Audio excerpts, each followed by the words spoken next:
Hey everyone, I'm Liz Hunt. And I'm Chelsea Poppens. And this is the Agency Rocket Show, where we talk about the chaos of running our creative agency.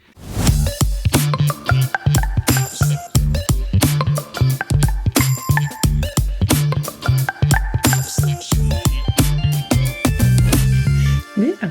And so we just got done with our project management series and figured we would step into a little bit of that AI trend and talk to you guys about how we're leveraging AI at our agency in order to gain growth and optimize our processes in 2024. And so we'll walk you through some of our social media stuff, blog writing, and especially this podcast. This is kind of a heavy lift. So we definitely try to use as much AI tools as possible when editing the video, coming up with captions, and a few other things. And so, Liz, let's start off with social media. Both you and I are in there quite frequently, along with some people on our team. Tell us about the platform we use, which is SocialPilot, and how you use the AI side of it. Well, first things first is obviously when AI first started becoming a thing in the world, I would say that it could have scared us a lot. But then, of course, as it became clear what it was going to be used for, we realized that we have to use this as a tool, another tool in our tool belt. Just like back in the day when people would create artwork with their hands, and then now we use the Adobe Creative Suite. That's how I think of using AI in our creative agency nowadays, right? You still have to know what you want when you are inputting your requests. And so when we first started using AI, we of course were using like a ChatGPT type of function to build out captions for social media, or at least get us started on writing for our DayCloud blog. And then as things started rolling out further and further, and the platforms and tools that we were already using started adding and integrating the AI into their platforms. For example, like what you're talking about, Chelsea. So we use SocialPilot as a social media platform scheduler. So it schedules out all of our social media for our podcast, social media, for our DayCloud social media, and for all of our social media clients. So it schedules it out. We can add content to it, add the captions to it, add hashtags to it, and all kinds of good stuff. And then we can schedule it out for however far in advance that we'd like to. And one of the really cool features that SocialPilot allows is it will generate captions for you inside the platform itself. And that is something that I did not know that I absolutely loved until we started using it. Until you had to start planning a million captions for all of the different posts we're creating. And you're like, I'm running out of juices. Yes. Oh, yes. And here's the thing. Obviously, I'm not our copywriter at our firm, and I am not our social media coordinator either. And so I've never had to do that before until I started running a lot of my own social media for my personal brand. And so then I was like, oh, this is really hard.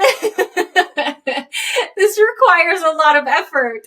And I realized how bad at writing I was, or how much I just do not want to say anything on the written form. And that's when I was like, oh, this is so helpful. So cue this wonderful AI assistant into this social platform piece. And it's been awesome. The thing that's really interesting is I am not like our guest that we had on a few weeks ago, Jeremiah, where I will give it a massive essay of prompts. I will say something like, I need a social media post about branding that says this, and then it will give me 5 paragraphs back.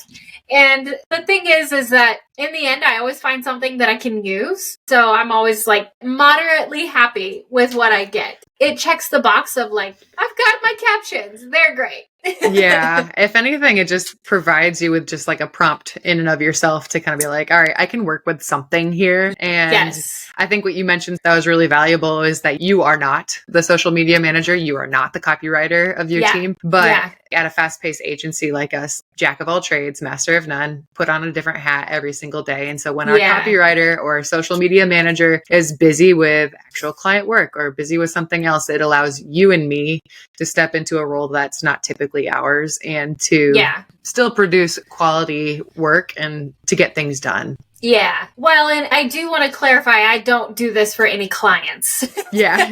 We have the real experts on the team running social media and writing for all of our clients. Not me doing any of that, because Lord knows that would be a disaster. Yeah, but for brands like Liz Hunt, which is especially close to your heart, and then Agency Rocket and some of our DayCloud stuff, like that's internal, that's all personal stuff that you don't have to be an expert to run our own brands. Right. But we're still in a way experts in that space because we're constantly interacting with all that stuff. Yeah. So it's not like we're ignorant to it. Yeah. But it has been really valuable. And I love that it's housed within the platform. That's been really helpful and something that I didn't know I needed until it was there. I really do appreciate that they just built it inside the platform. It's not perfect because when I'm actually drafting a post, I can't have that AI assist while I'm within drafting the post. So there's still a little bit of herky-jerkiness going on while I'm doing it because I have to go out of the actual page, find it, and then bring it back into the post. So it's not perfect, but it does a lot of what is helpful for me. Yeah, but there's always little surprises here and there, especially as AI is becoming so apart and merged with every single platform that's out there. Like if a platform isn't integrating in some form with AI, then they're behind. Yeah. And so like even with SocialPilot, they add things here and there that is kind of like a happy surprise. Yeah. But obviously it's still fine tuning what they're doing. So to make it better. One of the things that I really love about SocialPilot is that they're able to generate keywords for that specific reel. And then we're able to copy and paste those keywords without coming up with our own new set of keywords and words to tag, especially like on YouTube. I'm adding different tags for people to be able to find that video and make sure it's relevant to their search. And the algorithm, that's really important. Just that it has that capability is like super awesome and valuable from our perspective. Time saving. Yeah. Yeah. And I think more and more platforms like a SocialPilot and others are going to be elevating their AI. It's not just going to be caption writing. It's going to be keywords. It's going to be anything and everything else. It's video scripts. It's ads. It's all creative. It's going to be all kinds of things. And so more and more, I think it's going to be not just who's doing AI. It's just who's doing a better job of using AI of their AI. Yeah. And who has better AI outputs. Yeah. We do use SocialPilot, but that doesn't mean that there aren't other good platforms out there like Buffer and Hootsuite also have good AI integration and tools within them. So we've used Hootsuite as a social platform before, scheduler, and it sucks. So but depending on where you're at in your business or where you're at in life, it might be worth checking out different ones. There's a bunch of free trials out there, but I think AI especially helps with scheduling posts at the optimal times of people who are engaged. So a lot of times on Mondays, everybody's strategizing for the week and is not doom scrolling on their social media. Tuesday mornings, right before work, are kind of an optimal time for a lot of posts because people are getting ready for their Tuesday, getting off to work for podcasts, listening to podcasts on the way to work is kind of another optimal time for people. But it just helps predict engagement and generate those content suggestions, like you said. SocialPilot doesn't do that though, does it? You can look at the analytics on SocialPilot and it'll tell you what is... Right. Yeah, but Buffer does. I was going to say, I don't think there's a feature on SocialPilot because I've looked. I've looked too. Because we've used other platforms before that there's a button that says like post at optimal times of the day. And so you don't have to choose a time. A previous platform we had was Sked, and that was one of them. I don't know where they're at with their AI integration, but they did have those optimal times of posting on that platform. Sked was super clunky and crappy. The other one we used was CoSchedule, and that one was just oversimplified. It did the job if you have like very few social accounts that you're managing, but it did have this feature of post at optimum times. So.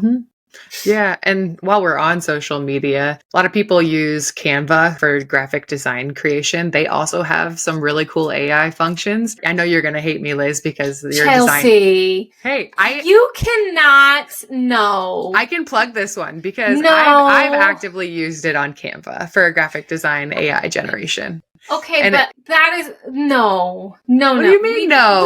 We don't design in Canva. That is not a thing. We don't for my own stuff.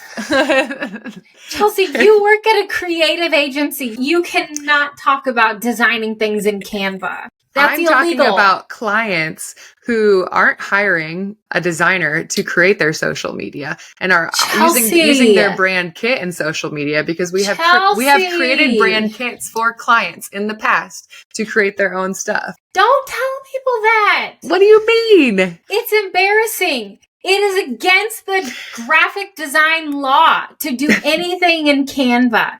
It's against the law. You cannot do that. As an agency, yes, us doing things for clients, yes, not out of Canva.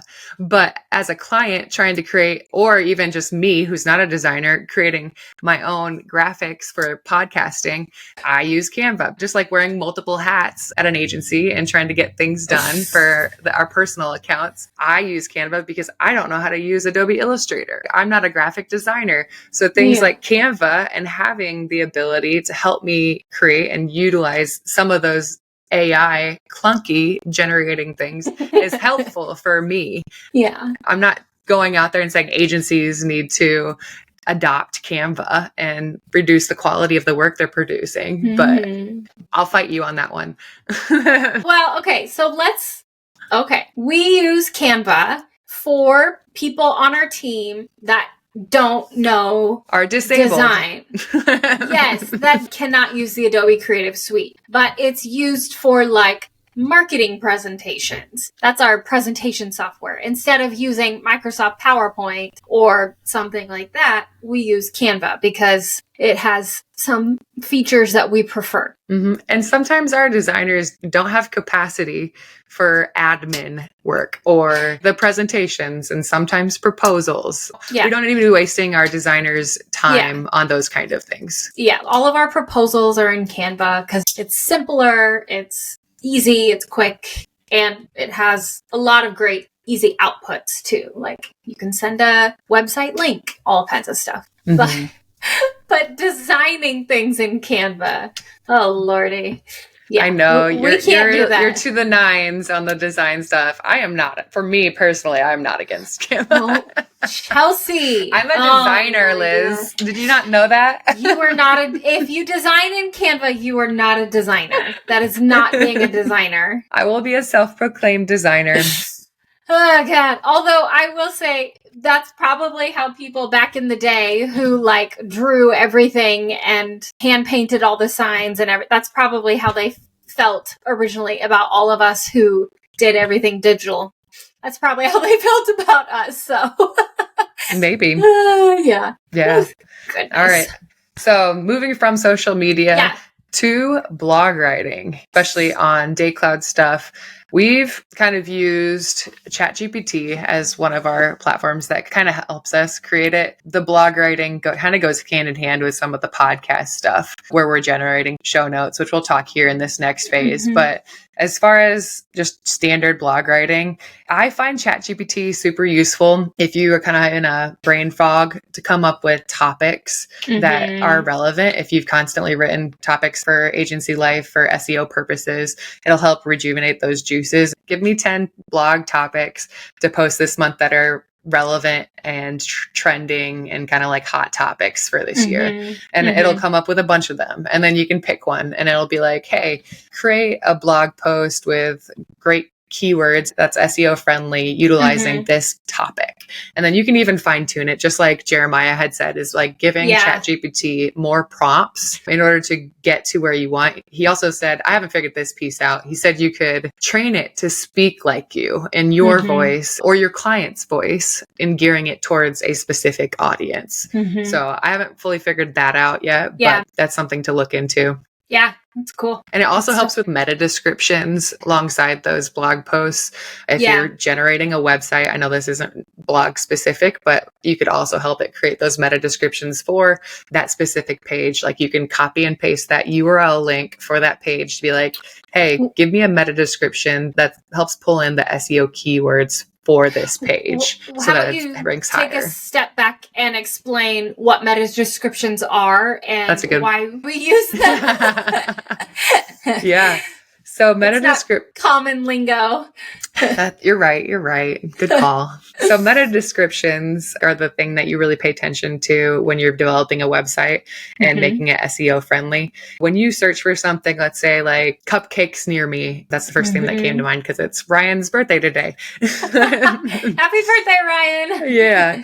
So what happens in that Google search engine is like it comes up with all these businesses and you read whatever page it is, like home, I don't know, Molly's Cupcakes.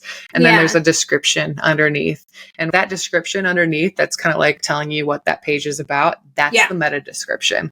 And the keywords that are in that meta description are what's helping you find it. So if cupcakes, it's like what Google searched and found, right? Yep. So it's like cupcakes Des Moines. That's why you're like, we're a cupcake. I'm not using relevant language, but we're a cupcake company in Des Moines. And that's why you're finding it. And that's what ChatGPT can help you create with a good call to action and good driving force to get people to your website. Yeah. And that's what an SEO company will help you with is those meta descriptions and tracks what Google is saying people are searching for. And then we would go in and update those meta descriptions to match what people are searching for on Google. So if it is cupcakes or if it's like muffins with icing, then we would update keywords to coincide with what people are searching for based on your website and what content you have on your website so that they coincide with what Google is saying people are looking for. That's what an SEO company would do. I would put a red flag on some of those things. A lot of SEO companies, when they're generating blogs, probably are pulling AI generated blogs, and it's not always going to be completely relevant, or it might sound a bit robotic. So we definitely have writers that use it as an accessory, not the complete product. Like they're still going to comb through it. They're going to still make sure that it matches the direction of the audience, the speaking personality. Is it like what? I can't really think of the word because I'm not a copywriter, but it's like first person, second person, third person. Yeah. So they're still going to look through it and make sure that it makes sense and it doesn't sound like a robot wrote it, but it definitely saves them time in the long run. Yeah, that's a good point. So in tandem for the blog writing, we also use AI for our podcast show notes. And I especially love that because the one platform I use is PodSqueeze, and I've also tried Deciphr. Those two are some really good ones. They do exactly what it says. They squeeze the life out of the podcast in order to get as much content as possible. I was not expecting you to do that. Why does it look like you are milking a cow? Do you know what that looks like? I have seen many cartoons, Chelsea. I've watched TV. Okay, sorry. I was stuck on that imagery. Yeah. So what does PodSqueeze do again? I was not listening at all. It squeezes all of the content out of your pod. So it'll create show titles that they think are going to be really eye-catching, or they come up with the chapter titles. They'll break that podcast into specific chapters. It's all written stuff, right? Yep. Okay. And so it'll analyze it. It takes about 5 to 10 minutes. And then it'll also come up with keywords. It'll come up with LinkedIn captions, Facebook captions, Twitter. It'll write a blog if you want a full blog. It'll just restructure it. There's a lot of useful tools. It'll pull quotes. It'll pull references. If you and I are referencing all of these different platforms and it analyzes this specific podcast, it's going to bring up ChatGPT. It's going to bring up PodSqueeze. It's going to bring up Deciphr. Wow. All of these things without having to go back and re-listen to everything and take notes. It's just pulling it all together in 5 to 10 minutes. Yeah. So this would be really, really helpful for someone who is creating their own podcast and needs a tool that will help with the writing and the notes. Creating content. Yep. Creating the content around the podcast itself. Wow. Yeah. That's very robust. And how much does that platform cost? So PodSqueeze is similar to Opus Clip, which we'll talk about here in a minute. You pay in packages of minutes. Okay. So however long that podcast is, those are the minutes that it's analyzing. So I think you can get some pretty robust packages for, I'm thinking of Opus Clip. Opus Clip's package was like 100 and something for a large amount of minutes for you to use. Yeah. But that's kind of the typical way that PodSqueeze and Opus Clips and a lot of those are doing it. They don't do it on like a completely monthly schedule, but it is relevant to how many minutes your podcast is. Yeah. Interesting. Are you finding that PodSqueeze is super useful and helpful? And are you able to keep a blog on the Agency Rocket show because of it and stuff? Yeah. Well, I don't really pull the full blog. I take chunks like the summary, the titles, because someone coming from the podcast is going to be kind of just looking for what chapter titles should I really listen to? Like what ones do I care about? And also our guest information. So our show notes on our website actually have the guest information down below. It doesn't generate those things, obviously, because we don't have all the information in the podcast. But yeah. But one thing that I do notice is that it gets names spelled wrong. Everything always spells my name like Chelsea, Poppins. And I'm like, that's wrong. Okay, but that's also something humans do because I spell your name wrong all the time like that. But it'll definitely get your guest name wrong. Liz Hunt is never wrong because it's an easy one. Yeah, because it's the right way. Elizabeth. Yeah. Did I tell you that one time I spelled your name wrong in one of our proposals and Keaton went in and fixed it and told me that I spelled it wrong? I love Keaton. I'm so sorry. It's okay. I have friends spell my name wrong all the time in text. And I was like, how long have we known each other? Yeah, I'm a friend. And I spelled it wrong. I spelled my friend's last name wrong in college, Hallie Christofferson. It's with 2 F's, but there was a Scotty Christofferson there at the same time. So as a running joke, I keep her name wrong in my phone, even though we've been friends for like 10 plus years. And I'll be like, hey, your name's still spelled wrong. I mean, that one would be very easy to get wrong. So yeah, I get it. Yep. Okay. Well, so then there's Opus. Yep. Opus Clips. So what do you like about Opus? What does Opus do? So I love Opus because it helps us take our podcast. You can enter the YouTube link if it's already live, or you can pull in the MP4. So that's the video audio, and then it will analyze it. And Liz loves this piece of it is that you can actively have a brand kit in Opus Clip that has your coloring, your hex code, all of that stuff in there so that your typeface. Yeah, your typeface. And so when you have the captions and it bounces like a color from the word you're talking along with your conversation, it's in that color. And you can have your logo in there as part of your brand kit. So everybody knows it's Agency Rocket. What's interesting about Opus is that it'll actually rank each clip based on the flow of conversation, whether it starts off with something that's kind of like engaging, capturing their attention. And then it will rank it on a trending basis, likelihood to trend. And it'll be like A, B, C, or A minus, whatever. And then it gives like a title of what that clip is about that you can use as a prompt for social media captions. And then it gives a little blurb about also what the clip is about. And then you can use those resources. You could also go in and edit it if you're like, hey, this actually cut off a really important piece of this conversation, which it does oftentimes because robots, I joke around because if there's going to be things that you talk about in your podcast that you're like, this is really important, but an AI is not going to know that it's important. It's just going to be studying the flow, whether you pause, the smoothness of it, and that stuff. The other thing that's interesting about Opus is that they ask for feedback on each one of the little clips. They ask, is this a good clip for you? And you can say yes or no, and they ask why. And I think that's really interesting because that means they're really trying to improve their AI platform. And I really appreciate that because that's how you're going to get better. That's how they're going to figure out what's working, what's not working, what needs to be better, and how to fix things like what you're saying. Like, hey, this got cut off. you need to pay attention to stuff like this so they can make it better. Yeah, that's key. I'm not fully involved in the AI algorithm side of things, but I think that's what's helping train the AI in order to make changes in the future to make it better for you specifically and what you're looking for. Right. So that is super important. It's cool. And obviously you and I don't have the time, nor do we want to go through and cut little individual clips from every single hour-long episode. Not at all. That sounds very trivial. So what would you say is your favorite of the 4 tools? It depends on how much I hate the activity. That's fine. Which one is it? Honestly, I think this is going to be one that I didn't even talk about, is the video editing. AI that helps with video editing. I use Adobe Pro for some of my podcast tools that I use, and I have the Premiere Pro? Yeah, Premiere Pro. And there's a plugin called AutoPod. And when you use it, it's an extension and it clips everything, like the video framing, synchronizing and optimizing the audio.